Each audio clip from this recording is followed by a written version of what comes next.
host, Rocky, and I'm here on the When Memes Become Dreams podcast, featuring my co-host. Say hello, co-host.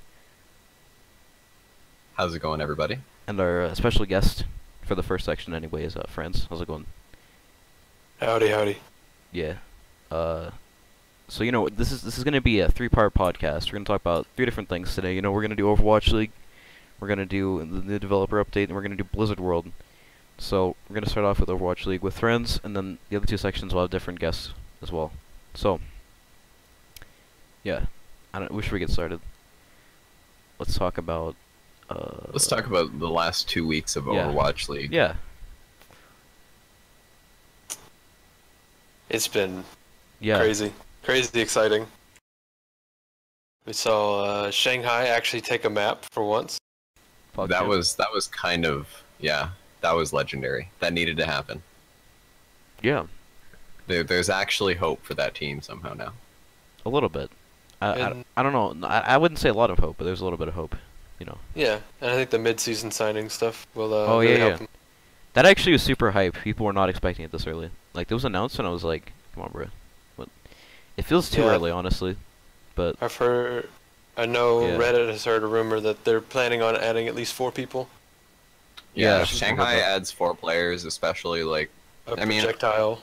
What would be, like, interesting to see is them, like, get away from just Chinese players. But yeah, getting Eileen or some other, like, higher up Chinese players, some that are better than what they've already signed, would probably help them a lot. Yeah.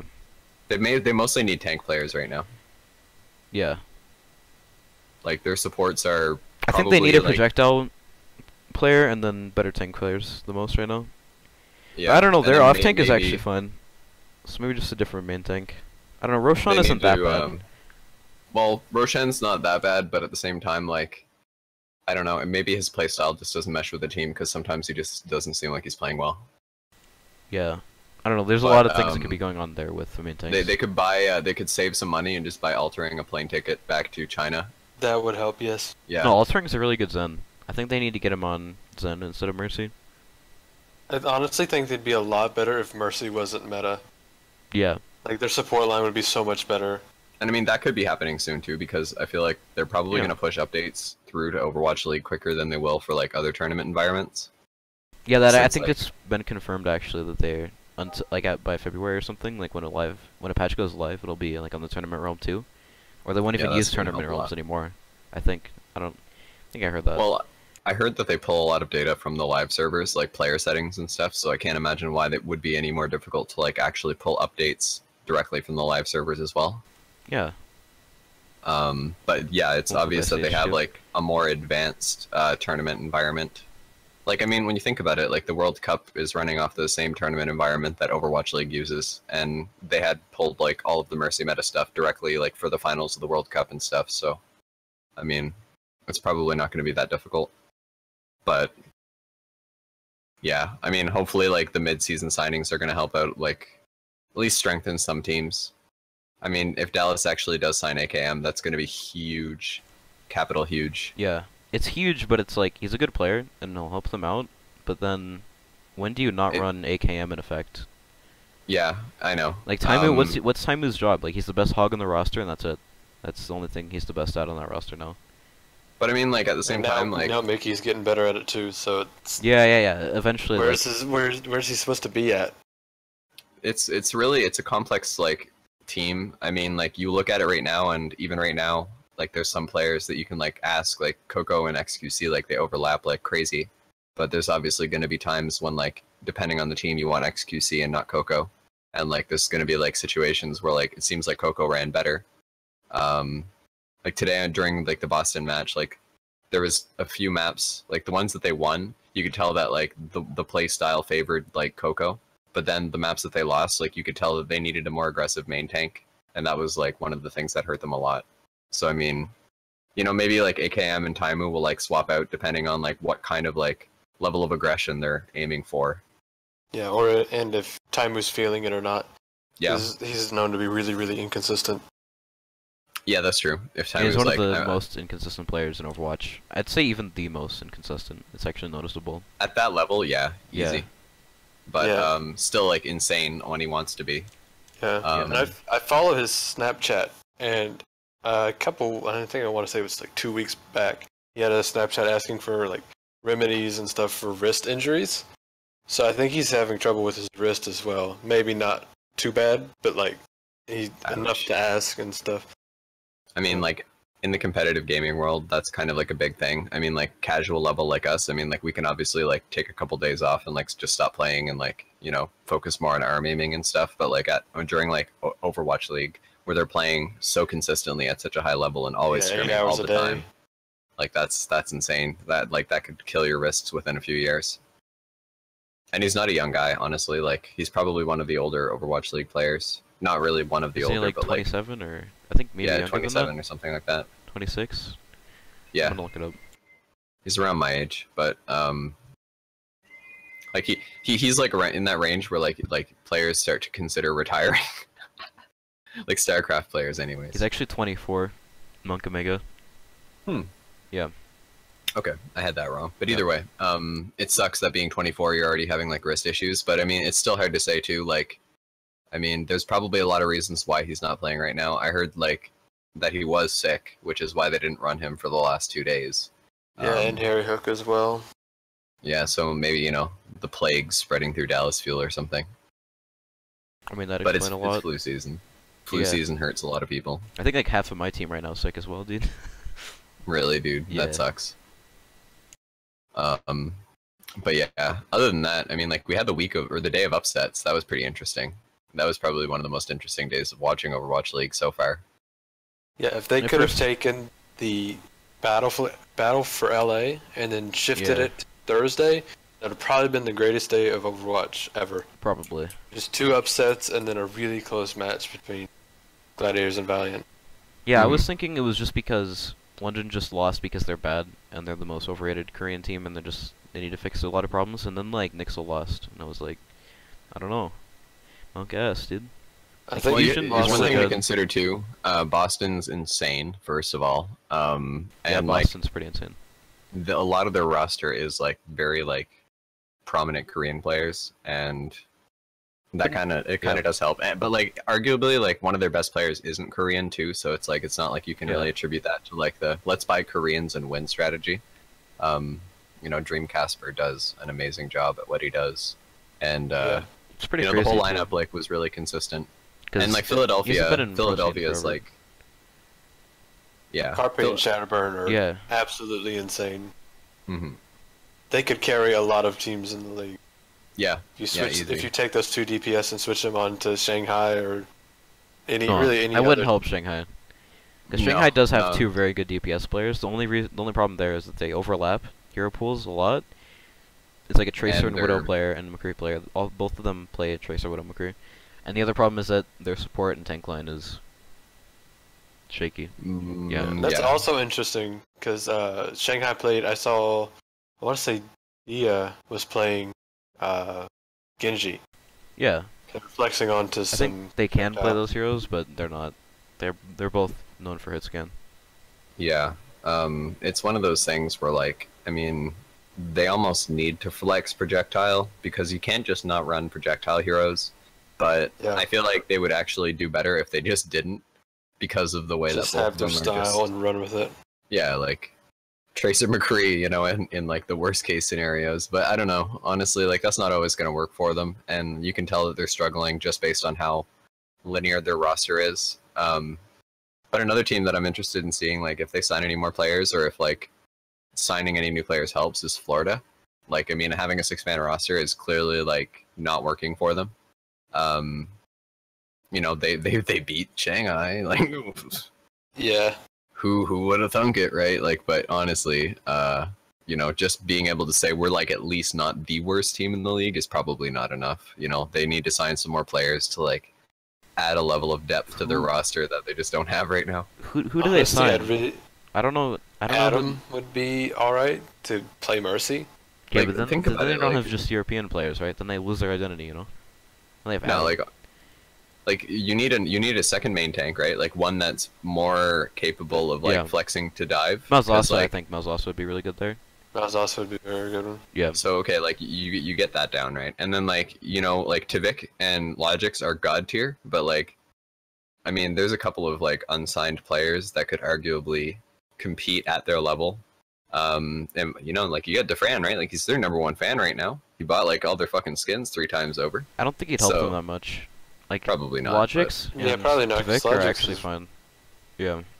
Their DPS is actually great right now, Yeah. since they figured out how to play on LAN. Yeah, they've stepped it up a lot since the tournament started. Like you can tell in the preseason, they were just like so far confused. But it's come a long way. But yeah, and like support wise, like they could do with like somebody who specializes in like Also Probably, just a like- different meta. yeah, Yeah. that's Zupe's Zebo- really good on Ana. And Zebo's really good on Zebo's- Lucio. Yeah, his Mercy's not great. Yeah. But I mean, like even Dallas feel future proof for the meta and like picked up Custa, who specializes at least a little bit in Moira, and like a lot of pros are Yep. talking about how big that's going to be, and like I don't know how much Florida has a player who's capable of playing her at that level. But then again, honestly, probably not the hardest hero to learn, and anyone who specializes in Ana or Lucio could probably pick that up like really quick. Probably. But yeah, I mean, it's going to be a really cool signing season. Like, if we can see some of the rosters change and expand a little bit, I mean, makes you kind of feel bad for some of the teams. Like, isn't it Nixel that has like a 12-man roster already? No, they have 10. Oh, and like Philly London, has a 12 as well. Yeah, Okay. Philly and London, right? London. Yeah. Hey. They're the only two 12. No So other they teams have literally 12. can't sign anyone. Like, and that's Yeah. a big problem for The London. trade- Like, where The trades will be coming up at some point. I don't remember. I think it's exactly like- what the I think it's during the finals of stage 1, right at the end. Not sure. oh, nice. So I don't like know- they'll play like or with core rosters, and then they'll do trades like once Yeah. before the second stage. That's not going to be too bad. need- I mean, and wonder there's what like else- 3 weeks, 2 or 3 weeks before the second stage starts, so that gives people time to like get prepped and start scrimming with their team. Yeah. So, what do you guys think about like the top tier of, like in the rankings? Who do you think is like #1, or I think it's Seoul Well, or obviously New your York. Korean teams are still all top 3. I mean, No, that's I'd argue that debatable, though. London isn't Maybe top 3. Maybe not London. Yeah. I Like- think you might like put I think Valiant New York and leagues. Seoul are the top 2. I don't know which one's #1, but they're both top 2. Yeah, Houston I and would- Philly are good competition for one another right now for best in the West, but Yeah. And then also And, Valiant. like- Valiant, put Valiant. Houston, and Fusion are all the best Western teams right now, and they can compete with Korean teams very well. I mean, you can think about that and also compare the fact that Boston was the first Western team to actually beat a Korean team. I mean, Boston. Oh yeah, arguably Boston. Yeah. They're for- half Korean, yeah. but still, like, you know what I mean? Like, you can look at like probably like those 7 teams would be like easily the top of the bracket, and then everybody else is just sort of like Dallas fighting should to be get in better. there. So Yeah. I don't. I think they can get After- better. After the first week, Houston has won every game. They're Yeah. 4-2 right now. I mean, And I think at all this- those games were sweeps too, 4-0s. at this point, it's literally impossible. I'm pretty sure for Dallas to like make the playoffs of stage 1. I'm not sure So I about think- that, but I think so. Yeah, probably. And they're, Yeah, they're, because like they have pretty to- damn close. To, like, they'd have to beat out like the Gladiators and Valiant. Gladiators Like, is they- doable. It's Soul, Valiant- it's Soul right now. I It's don't know. Soul, Valiant, and then Gladiators are the top 3. And what is it? The top Okay. 4 teams that play off? Yeah, and they're still not even in that because Shaka's above Oh. them. Yeah, like they literally would if they win every single map from like here until the end of stage week 5, and then like other teams start dramatically losing games in like really awkward fashions, they could maybe do it, but Yeah, Maybe. I Shanghai's the doubt only it. one lower it than would be like the a Vic- statistical miracle for them to make the playoffs at this Yep. point. But like stage 2, that they're probably like a team to watch because they're going to get more consistent as they like become and they'll have accustomed to playing. AKM. Yeah, Yeah, and that's it. AKM can That's boost pretty any huge. team. Yeah, really though. AKM in effect is going to be terrifying, but like more multinational, players on their roster. Like, Yeah, they're no, like, they have "We a want French one guy, from- dude. yeah, we want one from every country, kids." Yep. I think the mid tier is like super interesting. We just have like really anyone's game every time they could face off, like Fusion, Uprising, Valiant, Outlaws. Like Maybe any of even those Dallas, teams could maybe? win on any given night. You even throw Spitfire in there. Well, guess. Yeah, Yeah. Spitfire isn't that bad, but No, they're not. No, yeah. they have really They're good better with players. I Profit. feel like their DPS players are like have to be the best in the league, besides like Pine maybe and a few other ones, but they have to be the best. Yeah, Profit is probably Yeah. top One of the five, top five, three. yeah. He's got to Easily. be up there. And Birdring and Rascal, I think you could argue are up there too. So Yeah. even Hureg, like what's wrong with Hureg? Nothing. Yeah, no, honestly, like London is more consistent than they've displayed so far, but then again, consider that like, they've only lost the one time against Yeah. Boston. I think And, the like, They've had problem some is close just- calls, but they've only lost once. So They would have lost to Fusion if Fusion didn't have Dayfly.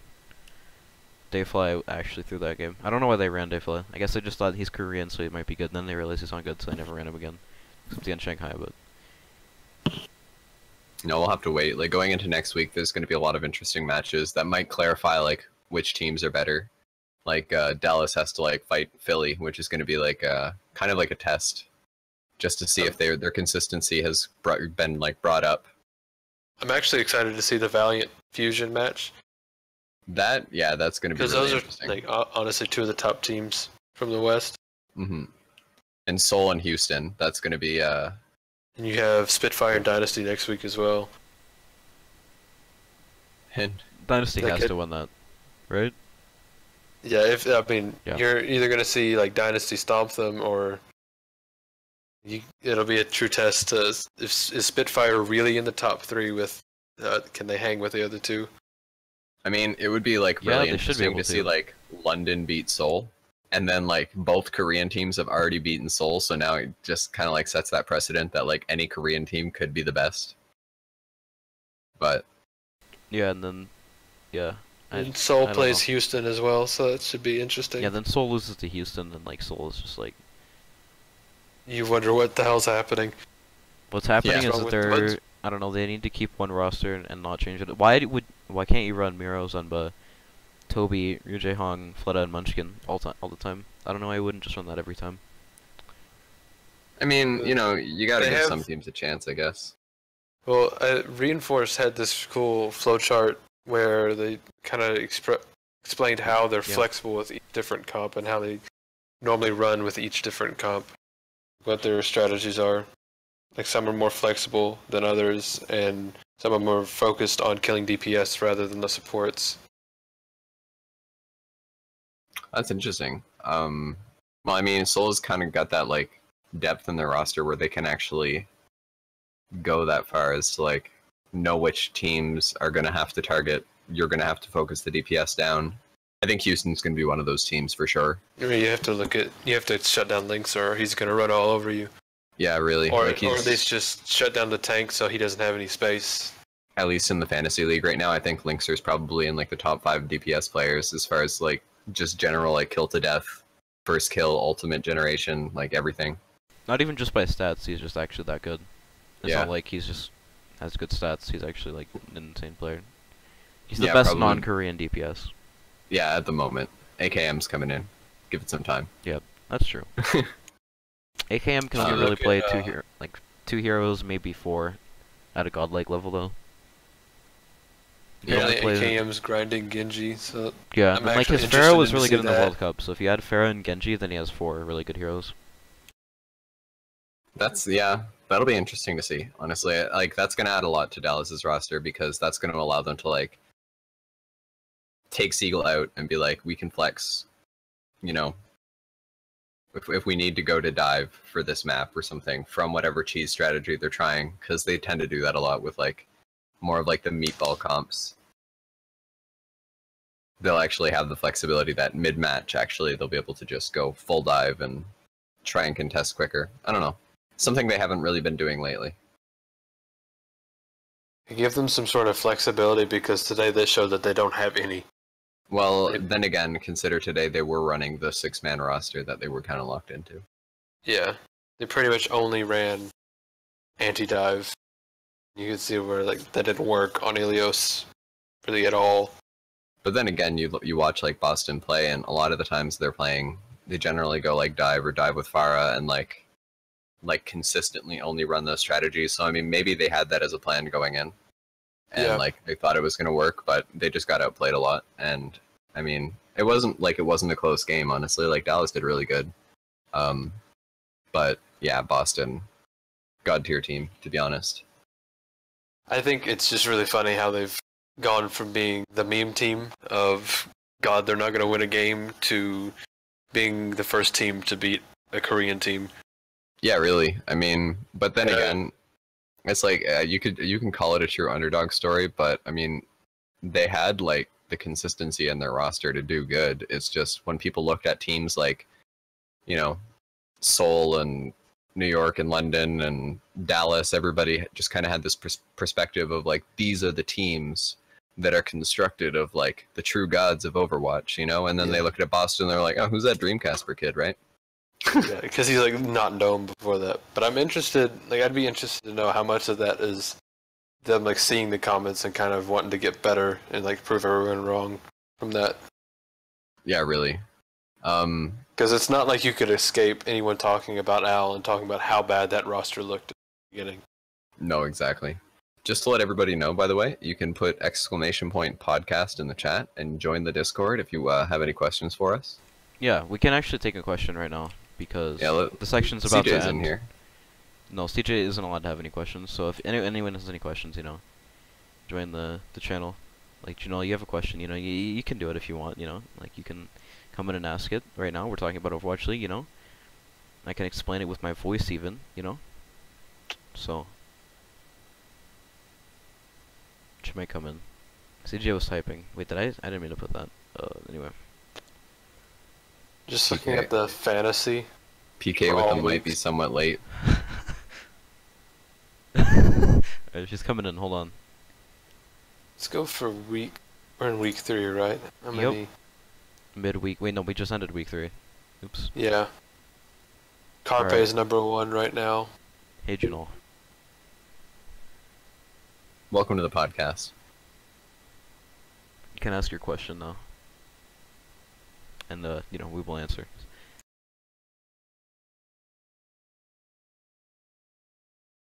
Or not. Okay, just type your question, like the exact question that you want to ask on the show, and like I'll answer right now. If your mic isn't working, right? Like, message me the question. Okay. Exact question. And then, we'll go into the developer update with Renegade. Should be pretty pogchamp. Yeah, a lot of information in the developer update, a lot of unexpected messages from the developers that, I mean, to be fair, should have been clarified months ago, when they initially made their, like, Daddy Jeff sit down and talk about toxicity report. And, you know, we'll get into that in the next segment. Are we getting Janelle's question? Okay, so, her question, right? She took one from the people, right? She said, what do you think it will take to get more women in Overwatch League? Right, so I have things to say. If you guys want to say something first, go ahead. But, you know, you go ahead. Unless you don't have anything to say. I can go. I mean, I think, like, if the overall toxicity level of the game goes down,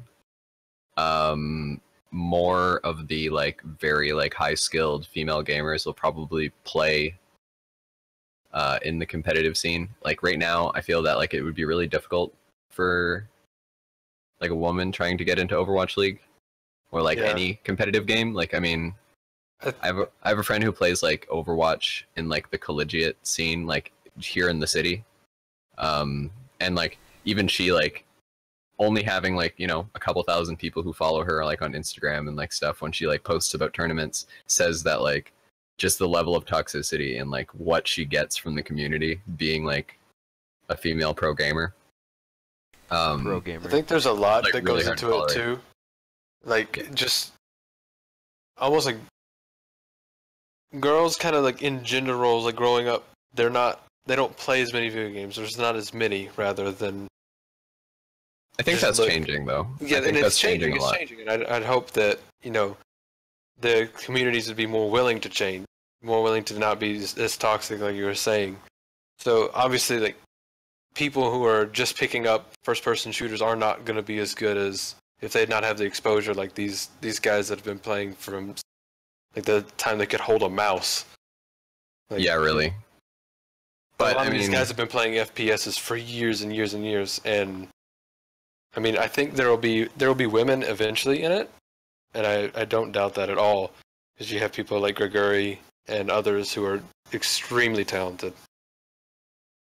But yeah, I think the other thing is, like, right now there's just not any good enough. Like, there's multiple, like, top tier that could be on really good tier 2 teams, but not in Overwatch League. Like, Gregory could probably be on an Overwatch League team. Like, she's better than Maniton, arguably. She's better than MG. She could probably be a Zarya bot, to be honest. Yeah, and also just her, like, diva, I think is getting there. Ever since she's, like, been grinding diva on I think ladder. she's been, like, top 1, top 4 or something. Yeah, on she the hit Korean top ladder. 4 at least. But yeah, like higher. it's guaranteed that the biggest contributing factor to not having any females in Overwatch League right now is just the lack of like presence in like the tier 2 community. And like if that does change, then like that would actually it would open the way, like for sure, because I think like if the moment we get like one female player in Overwatch League who's like actually really good and gets ran like really frequently on a roster, yeah, you're gonna see a lot you're gonna more. see it like grow, like it'll snowball. Yeah, I think a lot of the community it's really hard to be a girl gamer, probably. I mean, I wouldn't know from experience, but like it's probably really toxic, and the community probably runs them off, and you don't really want to play in that environment. So why even play to get better if you're just gonna get shat on all the time, just your gender? Yeah, that would like I said, it's an uphill battle, and like honestly, it's something that I think the community needs. But it's like, when will that happen? Because of the lack of presence at the moment. Either way, hopefully, you know, season 2 or like maybe even like signings right now. But like, it seems like most of the players who are like considering to be signed to a roster right now are already like pretty much considered. Well, whenever they do contenders, I mean, you could probably see. I don't know if Gaguri is doing a Korean contenders team, but you could even see contenders. Well, I did see an advertisement on, I can't remember if it was Overwatch University League or Wawa's Boot Camp, but there's a all-GM female contenders team. Very nice. And they were recruiting. All-GM, all-female contenders team. What's the name? Hold on. Like I saw this like literally 4 or 5 weeks ago. Okay. They were recruiting for like flex support position. I did see like an all-female team, but they weren't all GM. Like they had multiple players. Like masters. Yeah, they had like 2 GM players that are good, and then the rest I could have replaced and been better. So it was kind of milk-ass, but yeah. But either way, I mean, like, you know, just seeing that like is already more than what we're used to seeing right now. So it'd be really interesting to see them in the finals of contenders. Winnable. Am I right? Winnable. XQC doable. Lol. Speaking of XQC, yeah, he's suspended again. That's funny. yeah, let's talk about that just to end this section off, because we have to kind of go to the next section in a second. But XQC is toxic. yeah, Lamau. He's not marketable. Yeah. He's hurting his team by being the way he is, which is a shame, because he's an insanely good player, and like arguably is mostly only the way he is because he probably is more burnt out than anything else by playing like not only like 8 hours a day in scrims, but also streaming like, you know, 4 to 6 hours during the evening. And like Also, if he thought before he speaks, that would help a lot. But I mean, like, how burnt out would you be, and how difficult would you be able to control what you say if like you played like 14 hours of Overwatch every day? Yeah, he even said it himself. He's like streams more than every other Overwatch League player, which I think that's kind of a bad argument, and also, you know, it's sort of fair. It exists. It's not a bad argument. Like, it's a point that can be made, but like at the same time, like it doesn't really excuse like some of the stuff that he said. Yeah. Like, I mean, I don't think it was that bad. No, it wasn't. But then again, you also like you look at like what's been said and what he does say frequently on stream, and like you can tell that like sometimes he says stuff in stream that he shouldn't say, that he doesn't get in trouble for. Like leaking like information about like the team, that like the personality of some of the players, like just talking about his team, like not always in a positive way, and like those are probably things that the organization and like Dallas Fuel in particular are looking at and going like, okay, you see, like, man, you're on the team, you're doing good, like, you're one of our best players, like, we want to keep you, we want to run you, but like, you got to stop doing this. And I mean, even on stream, Siegel did say that there's more to the story behind his suspension than like just what people are talking about, like, publicly. So it goes to show, like, sure, he did that one statement about Muma that put it over the edge and like got him the fine and the suspension, but like clearly, like, there's more to it than the public really knows. And like, I think a lot of what he meant is probably about like just how much of a PR nightmare XQC is as a human being. But don't get me wrong, like, if he straightens up, like, he could easily be one of their best tank players. So Honestly, yeah, you'd start him over Coco most days. easy clap. Yeah. But I don't know. I think Coco might actually help the team more in some ways. He's not as I good, think they're more used maybe? to Coco Yeah, right now. Yeah, basically. That's what I'm. Yeah.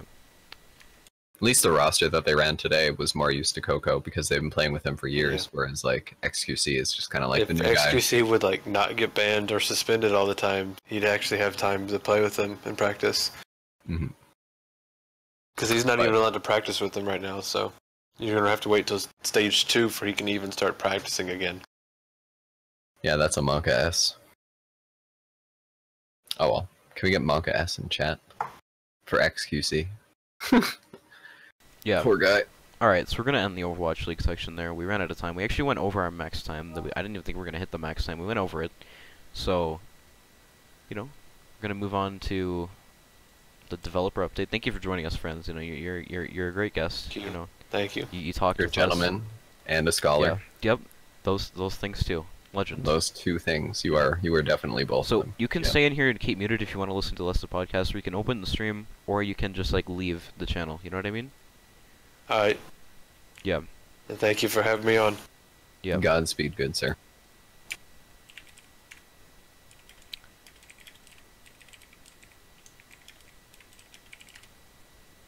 Okay, I'm gonna bring in Renegade now. Welcome to the podcast, Renegade. Hello. Yep. So, we're now starting our developer update section, and I haven't actually watched the developer update, but I've read a summary of it, and Pop it open on stream. We'll on watch that stream. first. Yeah, We're gonna on watch stream. it on stream, dude. Live. It's a podcast. Live. Oh my. All right. Are we doing Well, this? No, it's 11 Okay. minutes. Don't do it. Yeah, we're not gonna do that. I mean, like, a lot of things were kind of addressed in the developer update.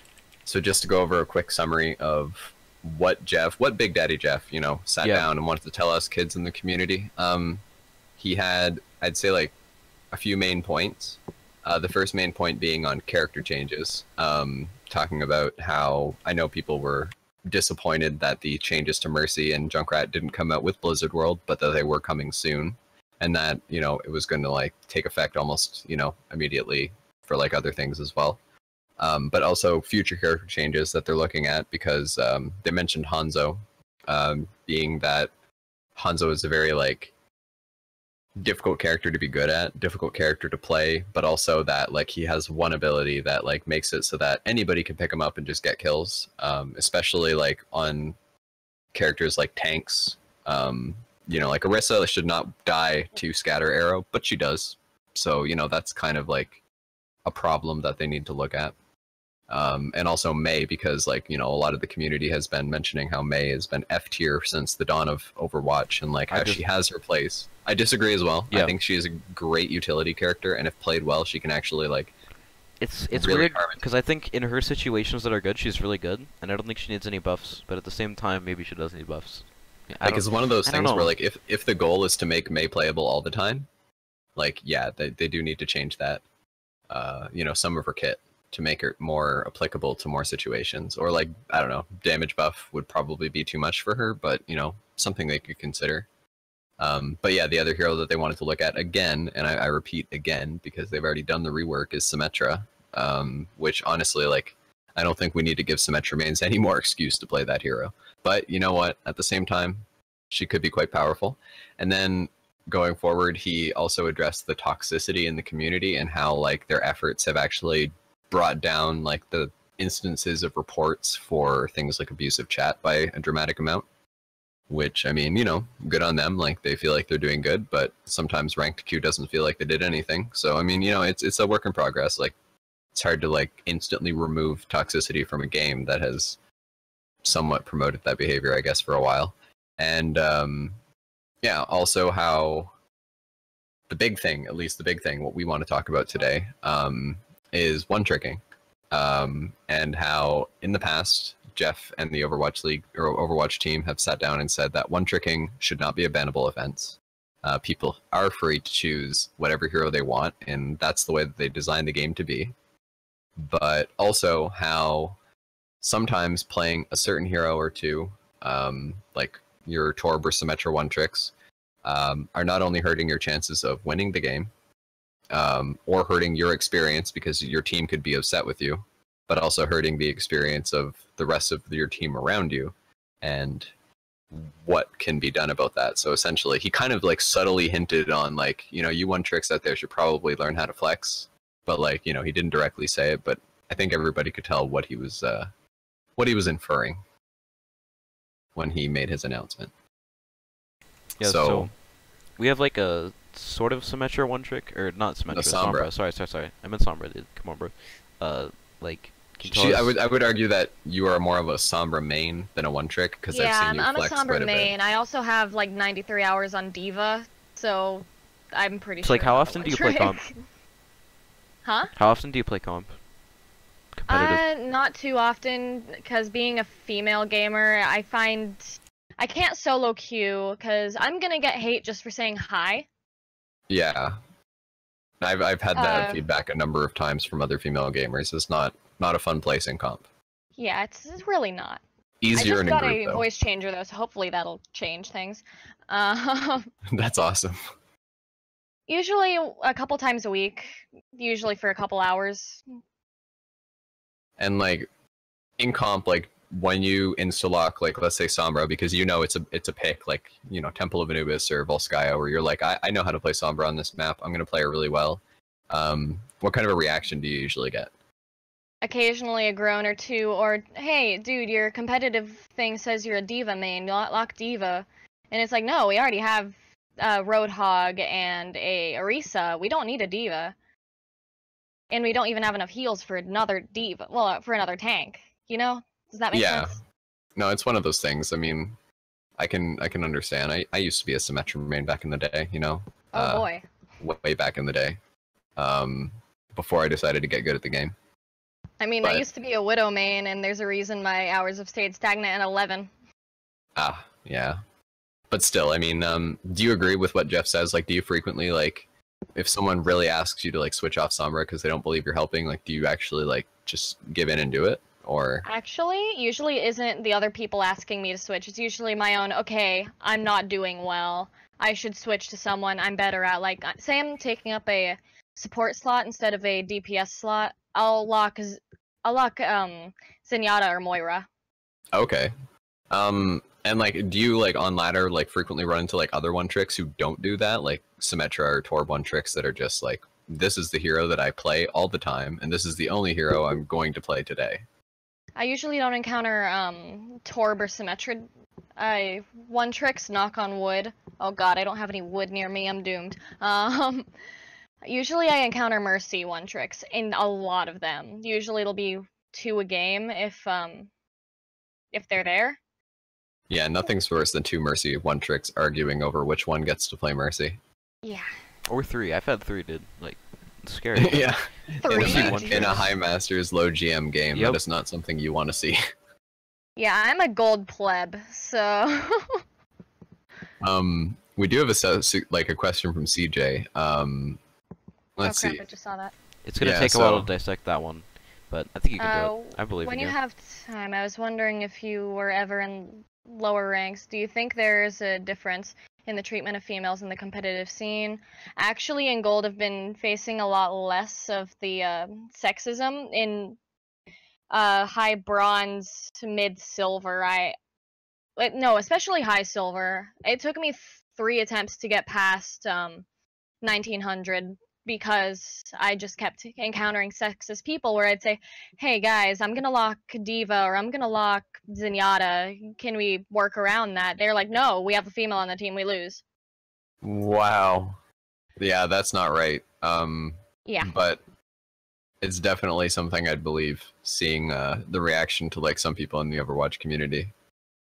Yeah, I've been meaning to download OBS again on this computer because I want to record these matches that do end up with the sexism, but it's on my OBS is on my crappy little laptop that's currently collecting dust in the car. Well, in the trunk of my car.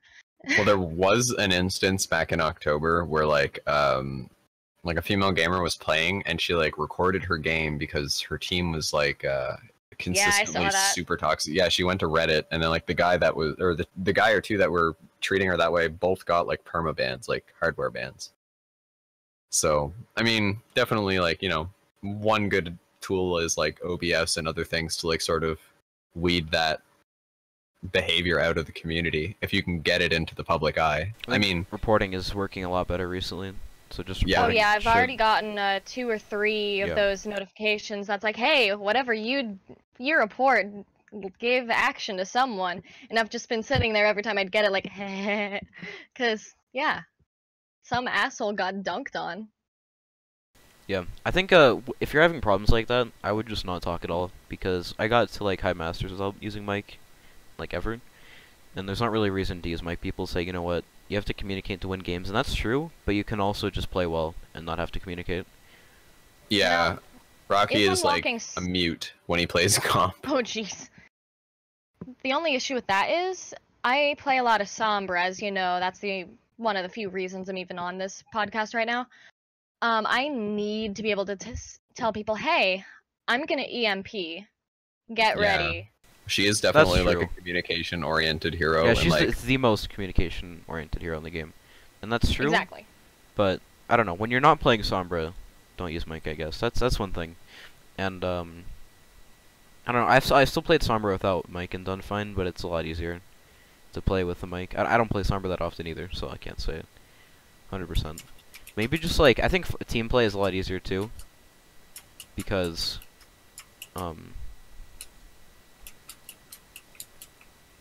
if you're on a team, the chance of that like kind of harassment stuff is a lot slimmer, and especially if it's like a team you know they're not going to do it, right? And yeah, Juno does have a point. Like you can always use like the in-game commands for like, you know, I'm ready to use my EMP, my ultimate is charging. Yeah, that's actually what I do. But like at the same time, like it's there at that level in the game, like how many players are actually like tuned into like what the voice lines are and like who's saying them, and like I mean, I would hope they are, because when I was in Silver I learned all the ultimate voice lines just so I would climb, and like everyone should do that, obviously. Yeah. But still, I mean, there are probably people on the comp ladder like low gold that are just kind of like they see the things going by in the chat window and they're just kind of like deaf to like the emotes of the heroes. Yeah, that's true. That's or they're can't really or help worse, that. they're more focused on spamming their own emotes. Yeah. That's hello, true. hello, Zupa. I wouldn't recommend a voice changer because they're usually really obvious and people can tell sort of what your actual voice that's sounds why like. I'd use a robot voice changer and just be like, oh god, I forgot the line. Oh my god. But yeah, I guess like they'll know it's a voice changer and like that might cause problems, but sometimes that might be the better option, you know? Maybe. I mean, like, honestly, it's hard to say, like, what would be worse, like, toxicity Yeah. towards a voice changer or, like, you know, being a girl gamer. I don't know. Yeah. Like, well, you sometimes, don't like, know until you try, am I right? Yeah, I should get a voice changer. I should try it out. I think Roku went into a game once. You'd have to ask him. Yeah. Well, I mean, it's one of those things, like, it's sad that it's a necessity. Exactly. I'd like to be able to just enter solo queue and play a couple rounds on my own instead of waiting for some of my friends to get on so I can queue with them. Yeah, really. I mean, I don't know, like, I think that they're doing a lot of work, and like Jeff said, like, there's a big decline in the, like, and this is one thing that I don't know, like, if it's just that less people are reporting because they have lost faith, or if it's like, less reports are happening because like the actual level of toxicity is going down. But if he's right, and the reports for abusive chat have gone down like 30%, that's a big number, you know, like Oh yeah, that's for a sure. huge chunk of like the negativity that's been weeded out of the community.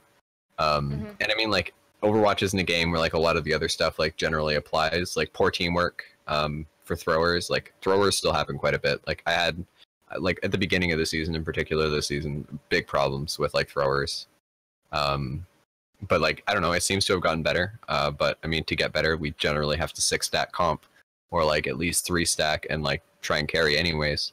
And it's just, you know, it's sad that that's the case, but it's working. At least they feel like it's working.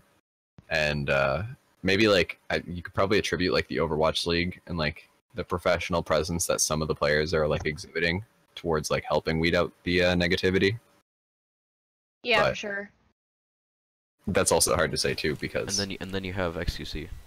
oh yeah, then there's Yeah, and then XQC. there's XQC. Yeah, there's always that exception to the rule. But I mean, you have guess. Arc and Sabiel B, and then like I don't know, a lot of players like that. Mickey and Arc are like the most positive players. And like Arc's Korean, and like I don't what a guy.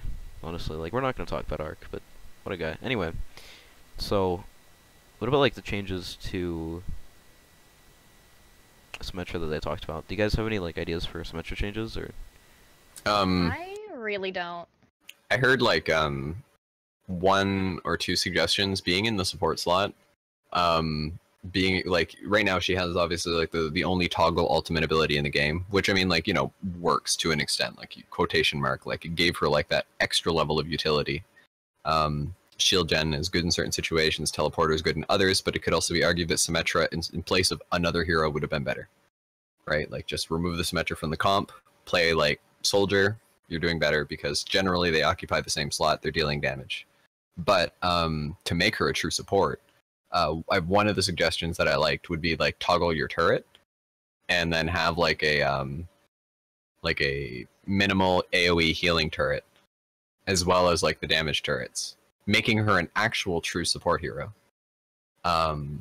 giving her the viability that she needs to actually be a support hero. But I feel like that's still too gimmicky, you know? Like those kind of it is. gimmicky heroes, they don't do as well. But it's like in the same way that heroes. it's true, and like honestly, like I doubt that would make her.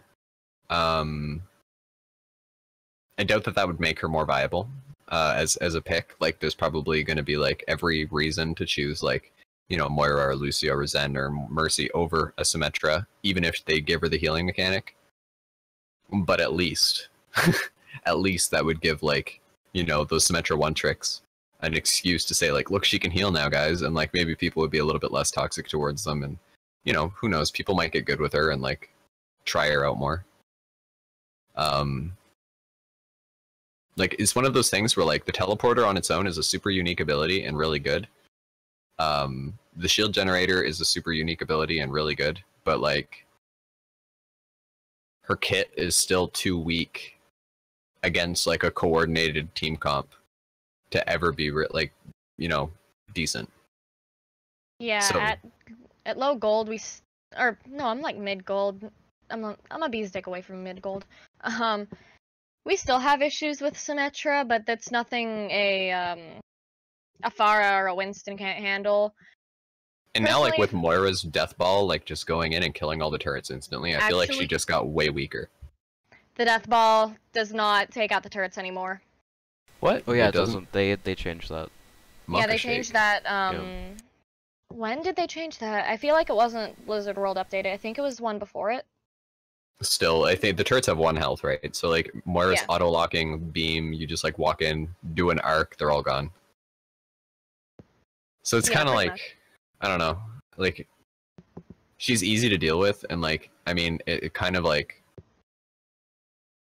we played against that stack the other night with the Symmetra 1 trick, and like the only time that they actually like won was when their Symmetra 1 trick, who like literally had 30 hours on Sim and like 2 hours on Lucio as their second most played this season, decided to actually like switch off.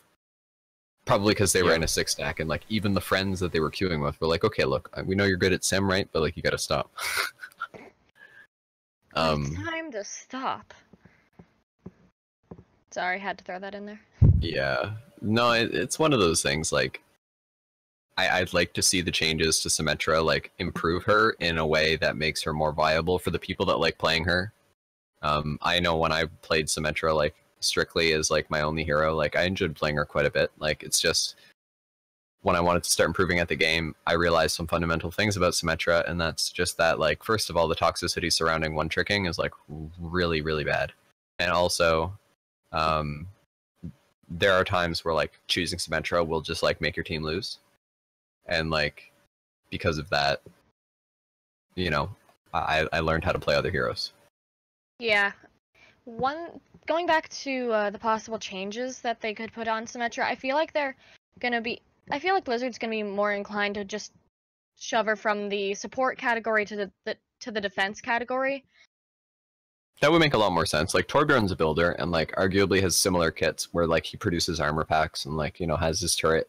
And, like, she makes turrets and gives shield gens and teleporters and makes, like, a shield. She's arguably a defensive hero. Yeah, I feel like still think half she's the a battle support. is just seeing, oh, we have too many support heroes. Oh, wait, that's a Symmetra, you know?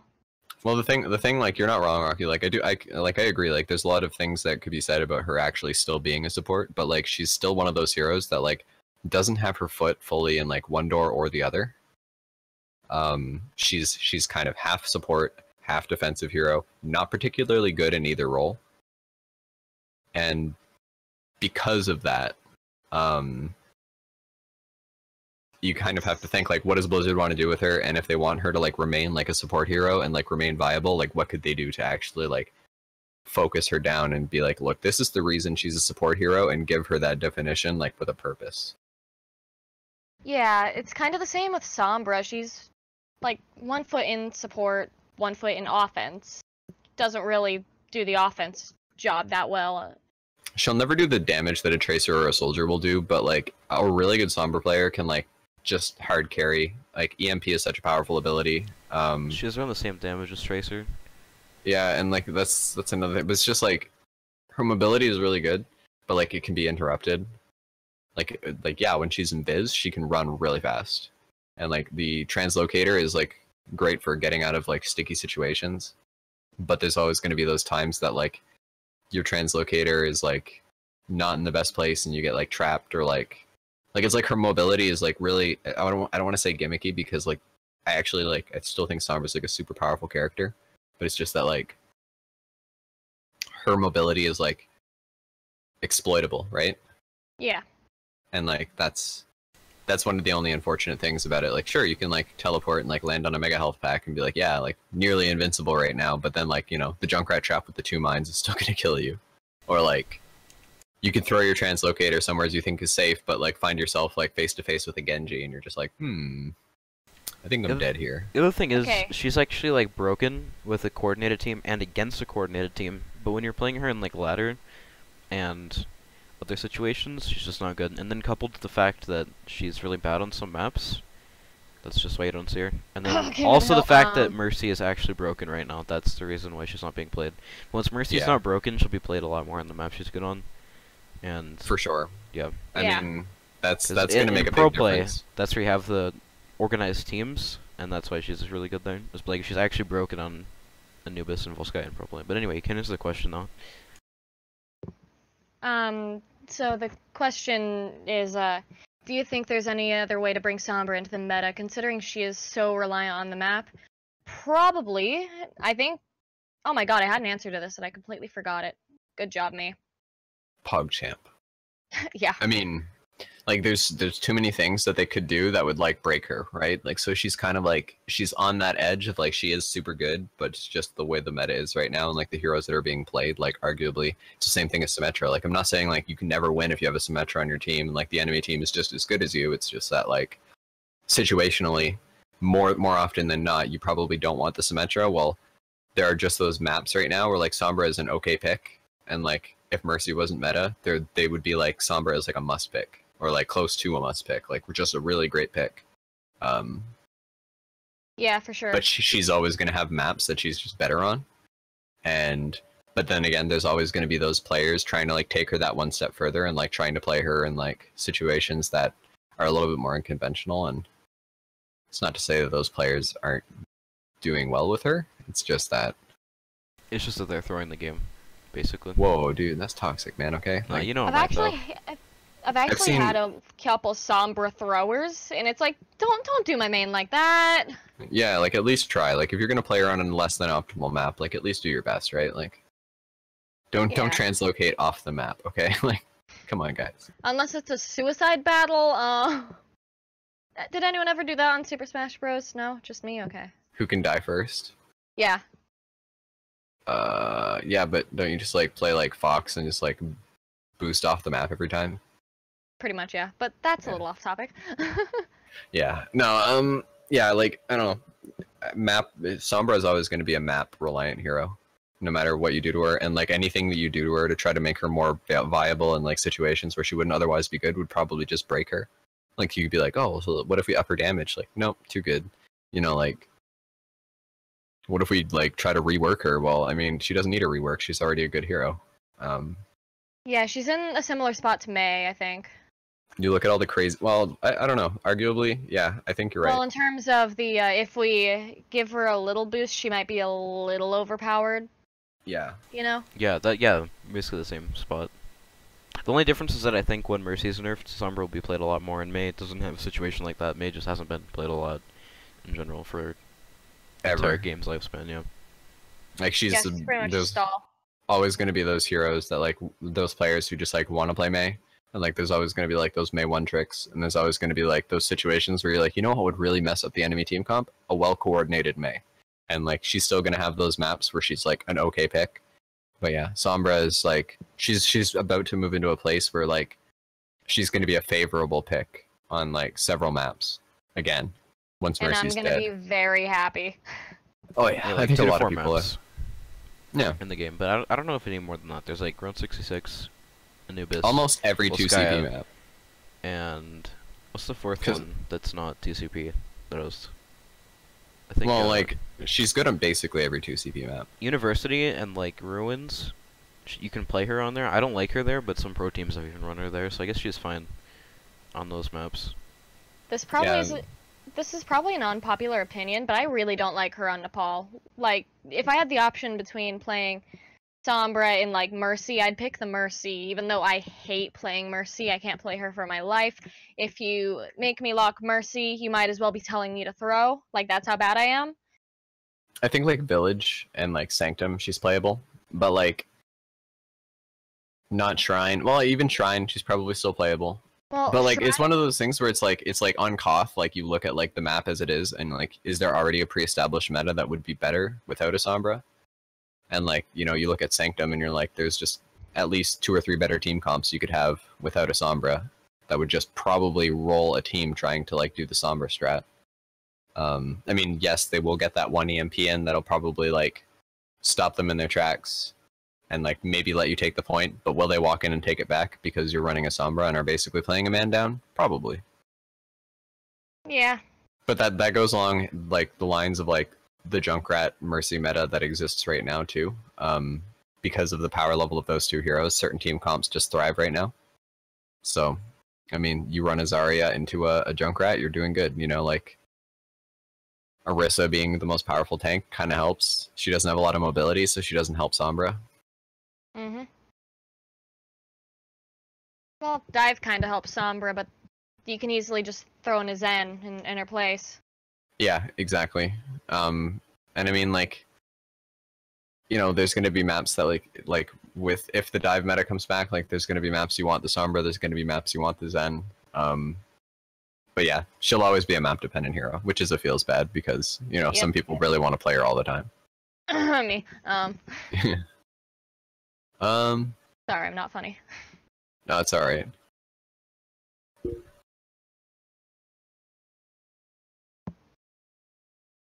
Alright, so I think that's the end of the segment.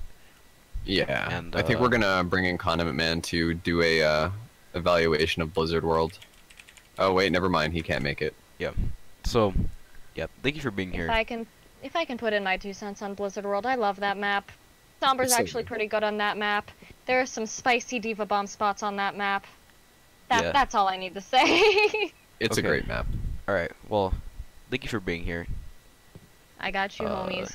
Yeah. We appreciate your input, and we'll probably we'll have you on again for sure. Woo. Yeah. PogChamp. So My life. yeah, I'm gonna put you in the lobby now. Alright. Thank you for being here. All right. So PogChamp. talk about Blizzard World now. Yeah, so we were supposed to have a special guest to talk about Blizzard World, but You know, he's gonna be somewhat late. an hour ago. By somewhat late, like Yeah. yeah, not gonna be here. So, you know, well, let's just talk about Blizzard World. We'll make this Yeah. a quick one. So let's do it by phase, like phase 1, phase 2, Yeah. phase 3. I actually have phase So- 1 up on stream right now. If you want to look at it to help you, you know what I mean. Nice. I'm Yeah. gonna open that. I'm gonna like actually go that next level, but I've played it enough that I think I've actually just got it memorized at this point. But yeah, so phase 1. Obviously you let's do it from the attacker's perspective and then the defender's perspective after. So when you're attacking, you kind of have a few different routes you can go and a few different team comps that would favor you. It all really depends. Like, there's no really established meta for this map yet, and that's one of the things that is sort of going to come with time.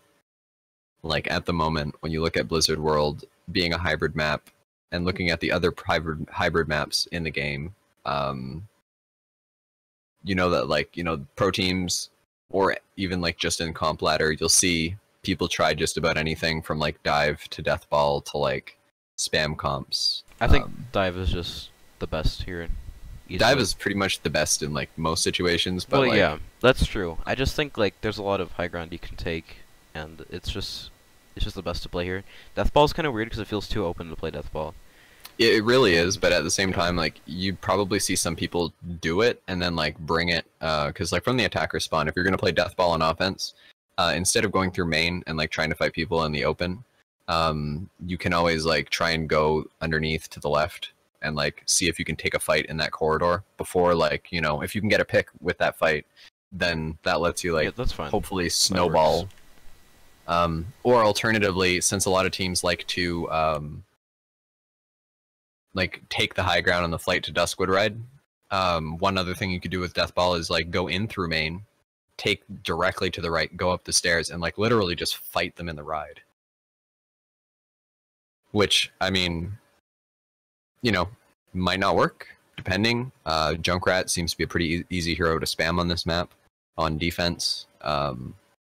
He's got a lot of different corridors. He's got that little room off to the right from defender's position where the attackers could come from with the stairs, and like he could literally rule that room and like make it a no-fly zone. So, I mean, it just depends on what the enemy is running, but there's a whole bunch of different comps you could run here. And I think you are right, though, because the map is so open on the first point, dive is like super powerful.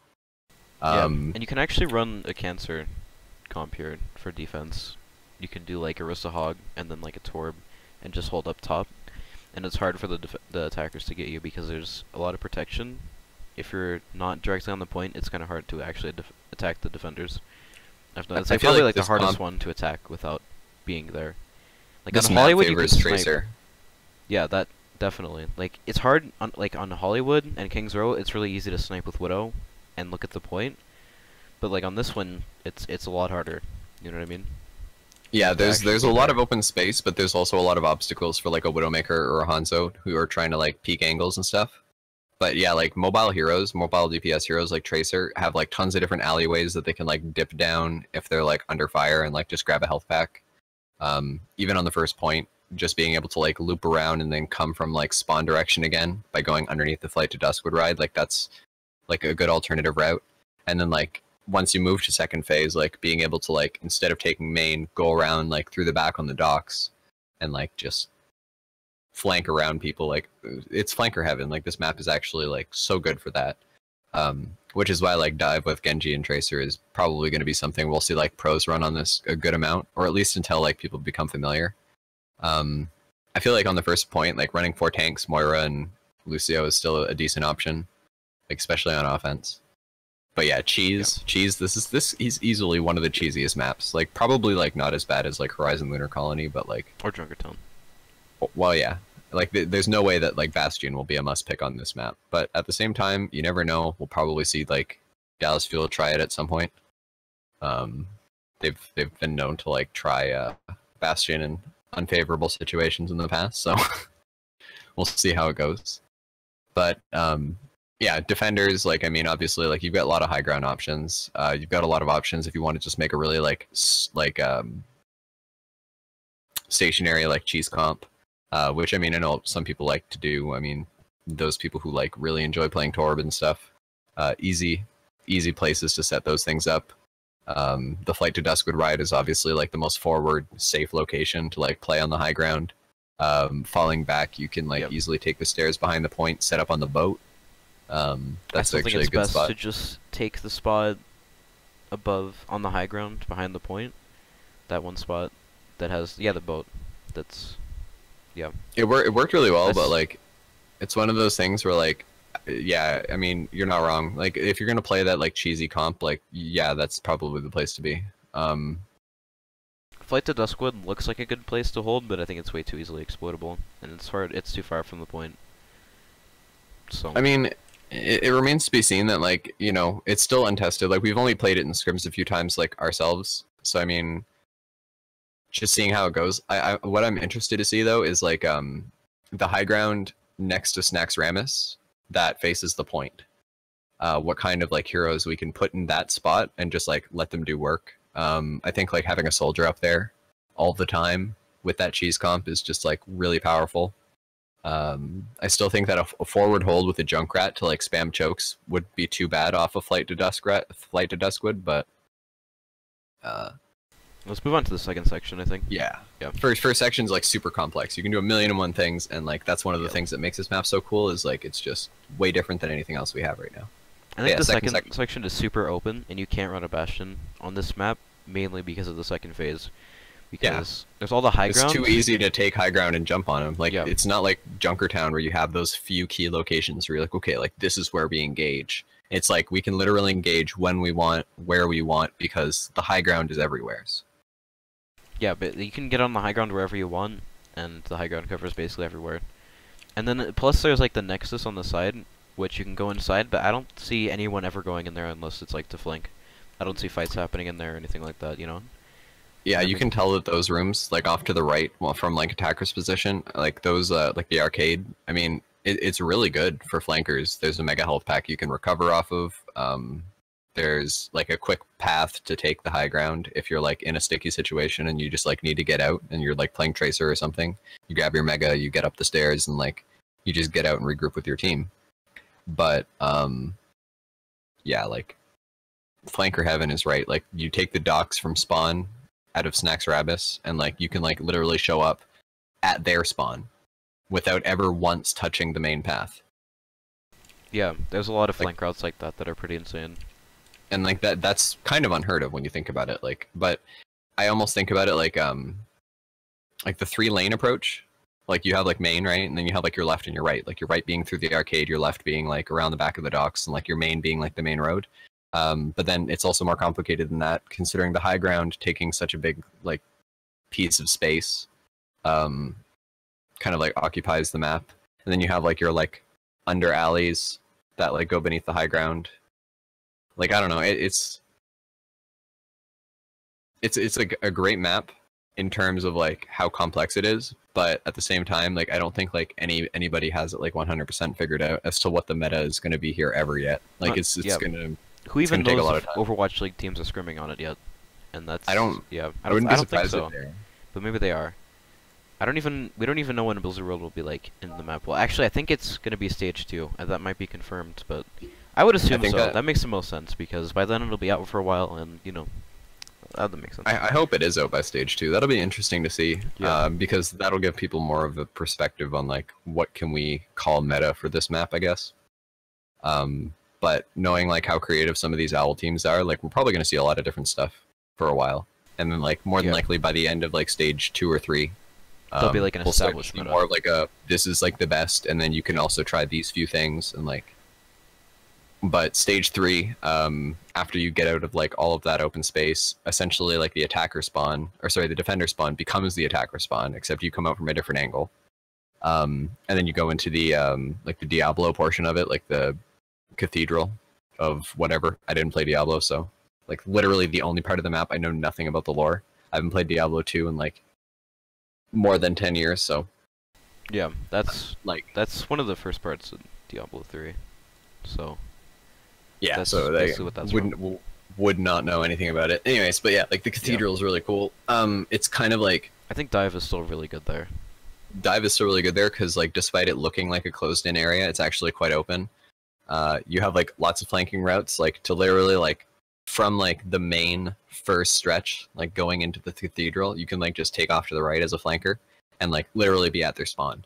So like there's kind of like this recurring theme of like just being able to take like an alternate route and like spawn camp. So for players who like to do that, Rocky, you can. Yeah, Which is that's pretty dumb. Yeah, you're right. But at the same time, like it's almost like a map with a meta of its own. It's going to change quite a bit of how like the game is played. I see like a lot of teams either like using a lot of the space on the third point to their advantage, because like there is like an entire like upper level that at least one of the teams that we scrimmed while playing on this map just didn't use. And like you put a soldier up there or a Junkrat like raining bombs from above, super good. I think a lot of heroes are like usable in the third point. Guaranteed, like it's going to be a map that like, or at least an area of the map that like you can see some different picks, I guess. You can see the a lot health of different packs- picks, but I feel like the best two DPS picks, at least, are Tracer and Genji still. And Yeah. then tank-wise is probably the even one. It's just like this full map. There's a lot of different things you could try, but I feel like the entire map, if you just play dive, you'll be fine. If you can play the Mhm. dive well, which is kind of you know, it's unfortunate that dive you can just play on every map still, and it'd be cool if Blizzard made a map where like dive is bad. You know what I mean? Like the one map where dive is bad to like change up the meta a little bit. Just a long, narrow tunnel about 5 feet wide. Yeah, yeah, That'll be a yeah. payload map. Yeah, I mean, you know what? That sounds like a fun. I would play that map. And, Yeah. You know. Orissa's the only good hero. Everything else is bad. No, Widow would be yeah. insane there. Oh yeah, Widow would be insane, but you know, play, like, Widow, double Junkrat, shield. Orisa, and then like Roadhog, and then it's actually and then like Mercy, Symmetra. because Mercy's broken, and then maybe Symmetra. I still think Zen would be good. Yeah, Moira would be good there, CJ. Good call. Yeah, yeah. But Widow and Junkrat and the Orisa Hog would be the most important part there. But we're talking about the meta for a map that will never happen. So anyway, Yeah. Blizzard World, like we didn't have our coach on. Maybe he would have added some more interesting things, but you know, it is pretty straightforward. There's a lot of interesting strategies, but at the same time, dive. I spent a lot of time playing this map, and I mean, I've seen basically people try just about everything, and a lot of stuff doesn't work, and a lot of stuff that shouldn't work does work, and it's just, it all depends on how well you play whatever strat you're trying to run, and like at the same time,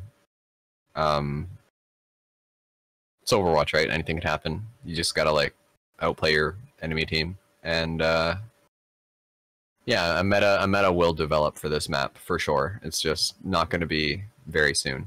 And in the meantime, keep experimenting, and you know, feel free to let us know if you guys find anything interesting about this map. You can do some fun interactions with Sombra too. You go into like the arcade, you can like hack all the machines.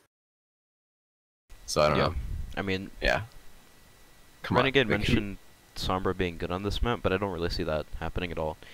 I think the health packs are she's actually good on extreme, first. like, She's good on first point maybe. because she has 3 megas like all in a row. Like she can get the one behind the docks, she can get the one I like can see that. next to Snax Ramus, and then she gets the one like in the like attacker like right hand pathway, like where they come in through the left from the attacking spawn.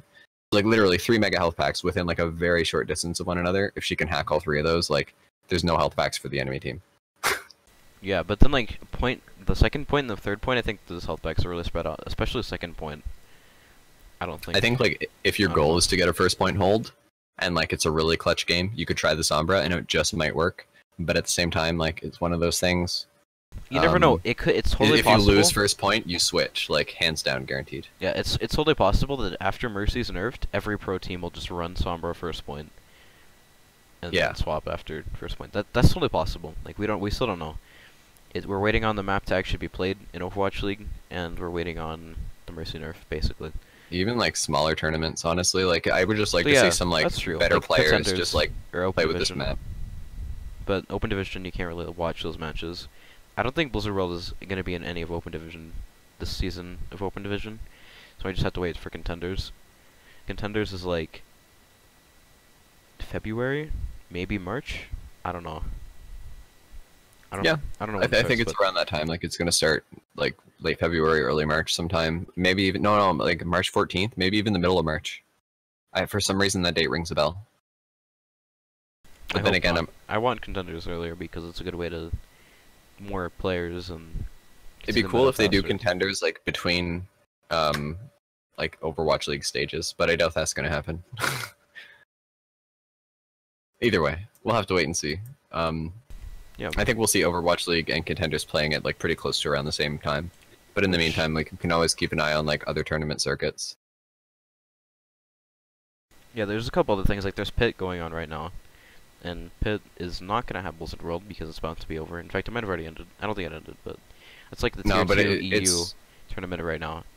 Eagle Gaming, a bunch of other meme teams, Giganti? I mean- don't know if Giganti's in, but... UGC is going on right now, but I don't think they're gonna put in. Like- that's lower level. And I don't think it's high enough Yeah. like tier to even like really say that it's meta defining. I think Academy Gaming would be an interesting way to see some Blizzard World, and my team might be competing a lot of Academy Gaming coming up, so... You know, we might Yeah, see... that'd be interesting. I hope it's a map though. I mean, like it seems that Academy Gaming always starts off with like Yeah, but like the first map is Control and the second map is Hybrid, so it's totally possible we could have Blizzard World soon. Mhm. Like my team has to actually win the first map, but that's I can see that happening, you know. yeah, your team is like significantly like more optimized right now than a lot of teams that would be entering. So I mean, give it some time. I mean, like you might not do the first one, but if you get a couple more scrims in and like give it a shot, I could see it happening soon. Yeah. But yeah, even So- just to try Blizzard World with meta. Yep. But it's also worth it. yeah. But I think that's We'll wait and see. about the end of the Either way, podcast. We I did think that's- 3 topics. You know, we got them all in. We had someone who didn't show up, but That's fine. We forgive you, yeah, we got it done anyway. person who didn't show up. Yeah, we're not gonna name names, okay? We don't name names on this podcast. But We occasionally call him Skyline. It's all right though. Don't worry. Yeah, but we'll be here next week around the same time, kids. yeah, around the same time. Probably Saturday now. We used to do Thursdays, which worked really well, but like now with Overwatch League, it's better to just do Saturday.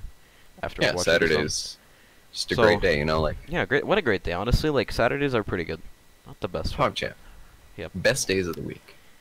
So, I'm gonna end the podcast now. We're gonna play the ending theme. I'll see you on the Nexus. The king goes. Skitty keep.